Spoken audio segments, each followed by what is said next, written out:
Boris Johnson is the most venal, the biggest liar, the most amoral, and the most incompetent Prime Minister in all British history. There is, however, going to be a battle fought over Johnson's posthumous reputation. We're already seeing a vigorous attempt to create the myth of the lost leader, this magnificent, lonely, courageous politician who led Britain out of the European Union, and this is a man who was brought down, to quote the Daily Mail, by pygmies. Johnson was deliberately constructing his final act. He wanted to go out in drama, and he succeeded. He's a rule breaker.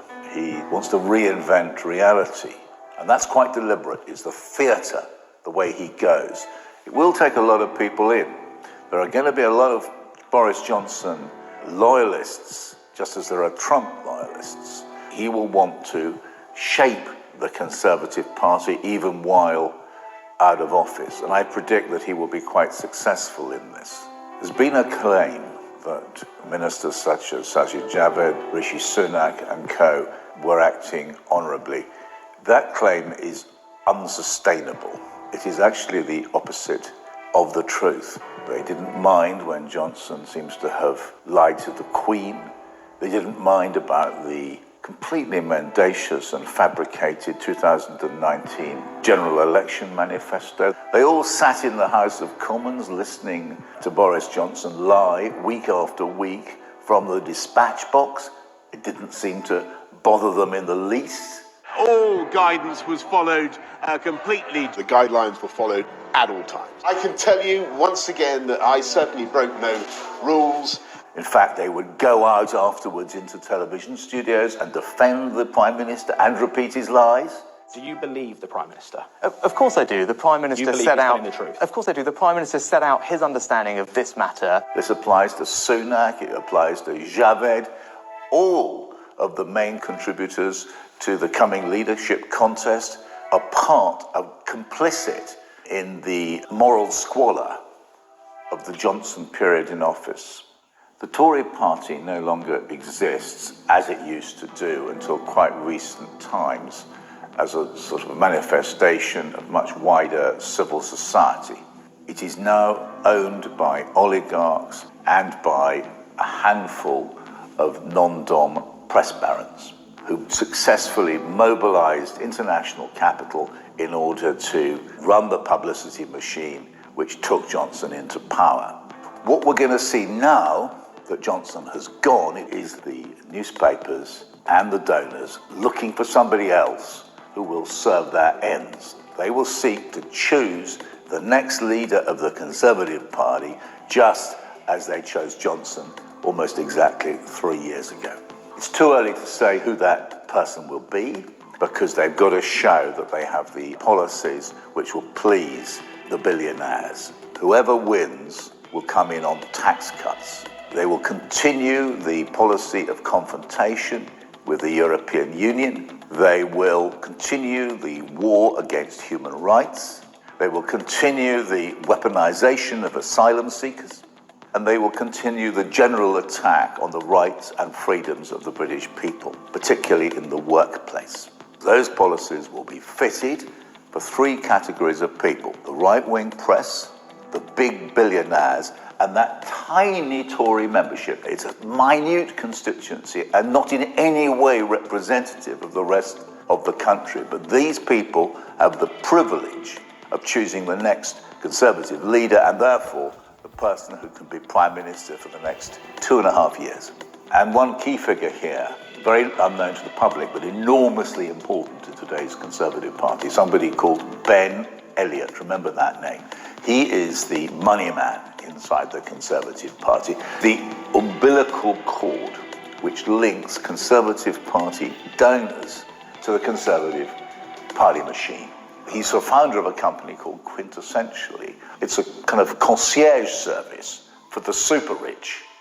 And so if you're an oligarch or billionaire and you land in London and you want to go to the best parties or go and have dinner with the royal family or meet politicians on special terms, you go and knock on Mr. Elliott's door. That is what the Tory party has now become, a vehicle for very, very rich people. To have such a figure as chairman of the Conservative Party tells you everything you want to know about how Boris Johnson has governed Britain for the last 3 years. I'll tell you an example of how the media really was determined not to upset Johnson and his associates. 2 months into the Johnson premiership, I noticed the fact that he was lying all the time. And this was new. May hadn't been like that. Cameron hadn't been like that. Gordon Brown hadn't been like that. So I went to Channel 4 and I said, let's make a Dispatches documentary documenting Johnson's lies. They showed some interest and then it was stopped. I said to the production company, what about the BBC? He said, no, they won't be interested. I went to the Spectator magazine. I was told that they were too close to Downing Street. I then went to the Daily Mail, for which I had a column. And I did write a piece, but that was killed. It was impossible at that time, in the run-up to the 2019 general election, to say through vast tracts of the British media that Johnson lied. Whereas you could say anything you liked about Jeremy Corbyn. You could really make any stuff you liked up about Jeremy Corbyn, and nobody was going to worry about it or complain. I finally wrote a piece for Open Democracy.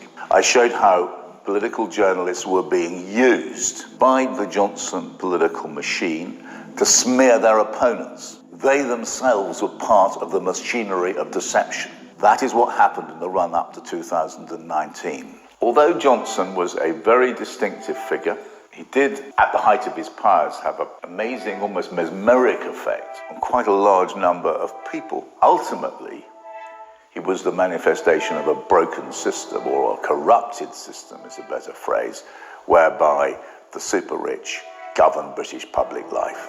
He was able to rise because of powerful anti-democratic forces. First of all, the manipulation of the mainstream media, its failure to do its job, and secondly, the power of billionaires. Something went hideously wrong to enable somebody we can now see to have been a venal cheat and liar to occupy the most important position in British public life. The collapse of the Johnson government is taking place at a terrible moment in British social and economic life. We are probably entering a period of economic fragmentation on a scale that's not seen maybe since the 1970s, possibly not since the 1930s. People can't afford to live. There will be plenty of people trying to step into the breach and provide excuses for economic failure and pointing their fingers at vulnerable people. That is the way you move towards a right-wing populism and veering even towards, at a certain stage, fascism. Boris Johnson has resigned, and a lot of people are really pleased about that, and so they should be. Mr. Johnson has resigned in shame and disgrace. He has done immense damage to this country. But I would warn people, don't be too optimistic. I don't think things get any better from here. They may get worse. Whoever becomes the next Prime Minister, it'll be very important to hold them to account. If the record of the mainstream media with Mr. Johnson has anything to go by, it won't be the mainstream papers. That's why it's important to support Double Down News. I strongly advise you to join Double Down News on Patreon.